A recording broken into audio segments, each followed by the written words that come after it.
almost done framing and drywalling. I got one more wall, if we want to even consider that 3-foot wide space a wall. Just being lazy or being tired, but gotta frame that, drywall it. Right here is our water meter. So decided to make that a closet for the client. This is one contour that wasn't here. This wall was pretty flat across this, but we made this contour to bump out. And originally we were just going to do a small shelf and decided, you know what, let's make it a full closet for the client. You know, I don't know, maybe if they're entertaining, this is quasi coat closet.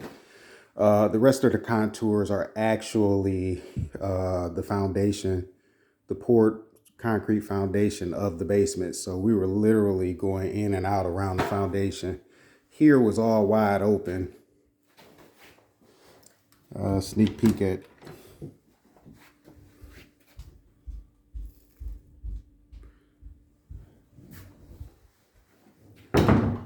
but again, following these contours. Lighting was previously supplied on the opposing side of this wall. This wall wasn't here, obviously. So once we erected this wall, this hallway became very dark. So we provided the clients with 2 new can lights to illuminate this hallway.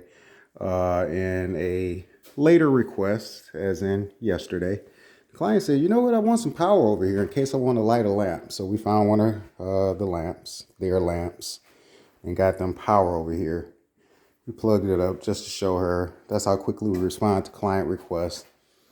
Again, the bulk of this is storage. However, there is one more wall that needs to be drywalled. That's this wall here. Again, laziness. Oh, my tool belt. Laziness or fatigue. This wall is going to divide the furnace room from the storage, which is all behind there. So now it should make a little more sense with the framing being here and drywall being in place. You know, this is going to be a separate space from the furnace room, which is pretty big. So more storage here. Pretty big.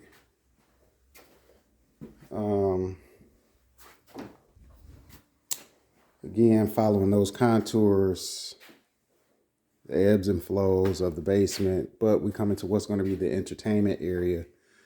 You'll see wiring. We're going to have a dimmer switch here, which is going to control 4 cans. Currently, we have 4 traditional style lights. We've already started to disassemble those, and we'll be transitioning to the LED can lights.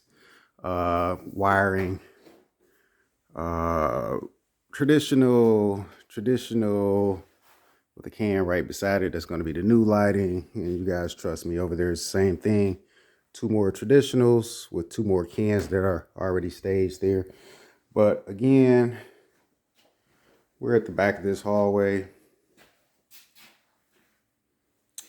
Storage room first, last minute closet, then the furnace room, and then we flow into what's going to be the entertainment area for the clients. They wanted this one singular space.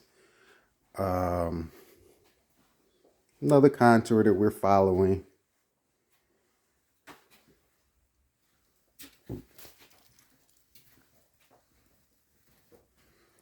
Here's another closet. Client had one request, make this a burn door. And I said that absolutely makes sense. We don't want anything swinging into this entertainment area. But this closet was purposely placed here to hide the sump pump. Again, the initial consideration was just to do a shelf in the corner. But we thought, you know, as we can see, the client has a lot of nice items.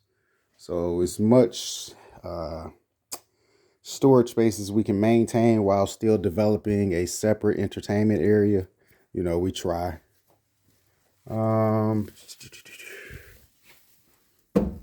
Made a shelf.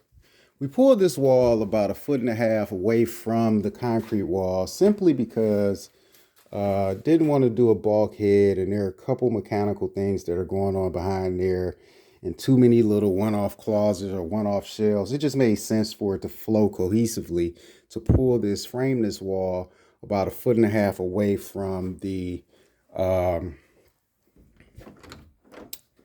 concrete wall. To show you what I'm talking about, we can see there how we can see through there. And again, structural integrity is in place. It's not a problem.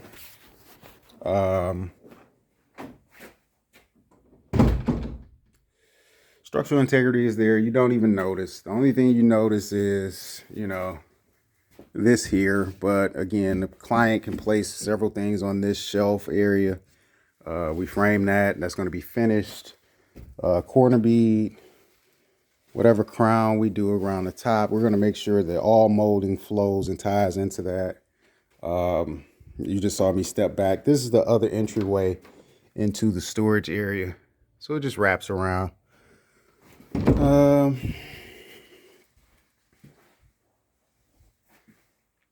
Here's the concrete structural, or not concrete, the brick structural member supporting the middle of the home. Again, back to the furnace room. Yeah, so it's coming along. We did some pre-filling. We had a few gaps. My journeyman is learning drywall, so we had a few gaps that we had to pre-fill to get ready to do our mudding and taping. Then from there, we'll go to priming. Oh, another thing. We did install, I know that outlet was a last minute request, but we knew this was going to be entertainment area. So we do have power. This is new.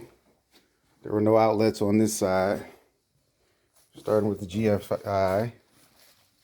And we have an outlet here. And the electrical is flowing.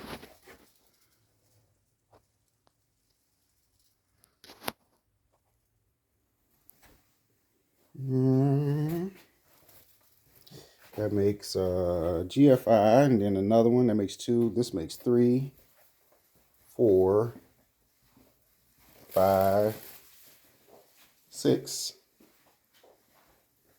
7 outlets in the entertainment area, every 6 feet per code, to make sure